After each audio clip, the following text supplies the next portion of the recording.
ብዙ ጊዜ በቅድሚያ ሰላም ጤና ይስጥልኝ። ብዙ ጊዜ ሰምታችሁ ሊሆን ይችላል። ገንዘብ ወረቀት ነው፣ ገንዘብ ደስታን አይገዛም፣ ገንዘብ እንደዚህ ነው፣ ገንዘብ እንደዚህ ነው ይባላል።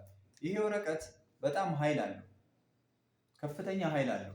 ከፍተኛ ኃይል አለው ሲባል ይሄ አሁን ከወረቀት ነው የሚሰራው። እውነት ነው። አዎ ወረቀት ነው። ስታዩት ወረቀት ነው፣ ይቀደዳል። ብቻ አንዷ ግን ለአንድ ሰው ምሳ ልታበላ ትችላለች፣ እራት ልታበላ ትችላለች። ይሄ እንዳለ ደግሞ ለአንድ ሰው የተወሰነ ጊዜ የተወሰነ ቀን ሰርቫይቭ የሚያደርግበትን ነገር ህይወቱን ሊያተርፍበት የሚችል ነገር እቺ 20 ሺህ ብር ልትሰራለት ትችላለች።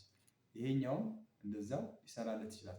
እነዚህ ሁለቱ 40 ሺህ ብሮች ለአንድ ሰው የሆነ ነገር ያንቀሳቅሰዋል ማለት ነው። የሆነ ነገር ያሰራዋል ማለት ነው። ይህንን ታዲያ ወረቀት ነው ብሎ ለሚነግር ሰው ምን ብለህ ትነግረዋለህ መሰለህ? ወረቀት ከሆነ እስቲ ቀዶ ይስጥህ። ወረቀት ነው ይሄ ወረቀት ነው ካለ ቀዶ ይስጥህ እስቲ ወይ ይላክልህ። ስለዚህ ሊልክልህም አይችልም፣ ቀዶም ሊሰጥህ አይችልም። ይሄንን ገንዘብ እናንተ በምን ማግኘት ትፈልጋላችሁ? በትክክለኛ ሰርታችሁ ነው ማግኘት የምትፈልጉት? አጭበርብራችሁ ነው? ምን አድርጋችሁ ነው ማግኘት የምትፈልጉት? እስቲ እናንተ ሀሳባችሁን አስቀምጡልኝ። እምነት ሰሚኑ አካሉ ነኝ።